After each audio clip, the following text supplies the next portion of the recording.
मेरे साथियों, आज की क्लास में हम आपको सिखाने वाले हैं कि अगर आपके पास दो चर वाले रैखिक समीकरण युग्म दिए गए हैं तो ये जो दो चर वाले रैखिक समीकरण युग्म है इनका प्रतिस्थापन विधि से हल आप कैसे निकालोगे। देखिए, अगर आप लोग कक्षा 10 में होंगे तब तो ये तो आपके लिए बहुत ही इंपॉर्टेंट है और आपके लिए सीखना भी जरूरी है, क्योंकि 4 नंबर के क्वेश्चन यहाँ से बनते हैं।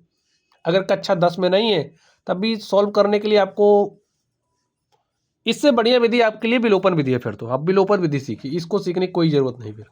ठीक है, कक्षा 10 में है तो सीखना इंपॉर्टेंट है। चलिए अब आप लोग ध्यान से देखिए, यहाँ पर आपके पास है x minus y is equal to 2, 4x plus 7y is equal to 30। तो आप इसको ले लीजिए समीकरण नंबर 1, इसको मान लेते हैं हमारा समीकरण नंबर 1 है और इसको मान लेते हैं हमारा क्या है, समीकरण नंबर 2 है।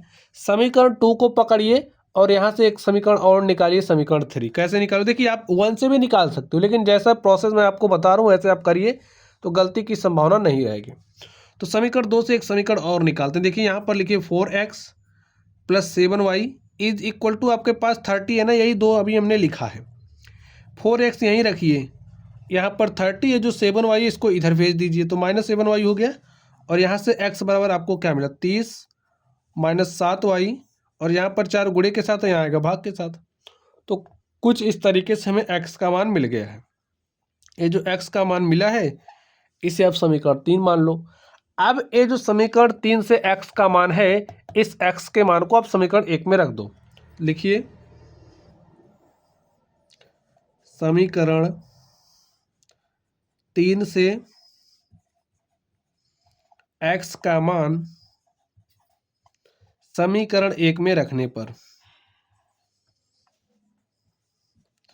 1 में रखने पर तो स्टूडेंट्स आप रख दीजिए मान।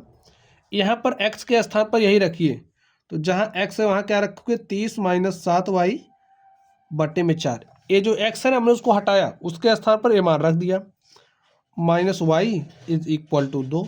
सॉल्व कर लीजिए आप इसको। देखिए 30 माइनस 7y अपॉन में 4 है। अब आप लोग ध्यान से देखिए, यहाँ पर अगर कुछ नहीं दिख रहा तो हर में 1 होता ही है। ये जो 4 है ना, इसके हर को उठाइए, इसके ऊपर नीचे गुणा कर दीजिए, तो यहाँ से आपको मिलेगा 4y बटे में 4 इज इक्वल टू 2। ध्यान से देखिए, अब हर हो गया है समान।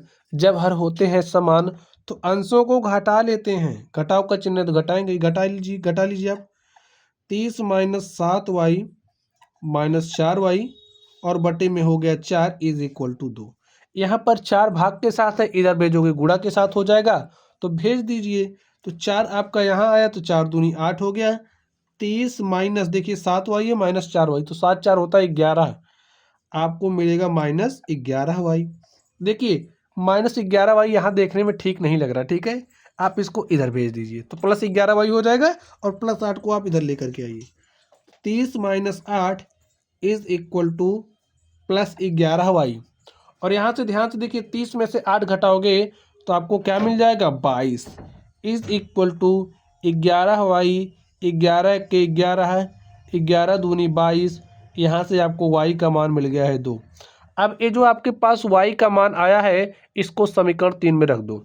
लिखिए y बराबर 2 समीकरण 3 में रखने पर।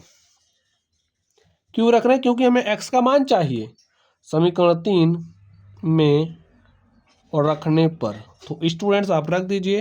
तो देखिए आपको x इज इक्वल टू क्या मिलेगा, 30 माइनस 7, y के स्थान पर 2 रखना, रखिए तो 7 गुणे 2 बटे में 4। 30 माइनस 7 दूनी होता है 14 बटे में 4, और देखिए 30 में से 14 घटाइए कितना आएगा, 16 बटे में 4। 4 के 4, 4 चौके 16, तो यहाँ पर आपके पास क्या आ गया, 4। आपको ये जो समीकरण दिया गया था, समीकरण 1 और 2, ये में रैखिक समीकरणों का युग्म दिया गया था, इसे हमें हल करना था। अब हमने हल किया तो हमारे पास x का मान देखिए क्या आ गया है, x का मान 4 आ गया है, लिख दीजिए, और y का मान 2 आ गया है। तो लिखिए अतः, चलिए यहाँ पर लिख दे रहे हैं, ठीक है, अतः x बराबर 4 तथा y बराबर 2 है। x बराबर 4 तथा y बराबर 2 है। तो प्यारे साथियों, यहाँ पर जो हमारी प्रतिस्थापन विधि थी हमने आपको सिखा दिया।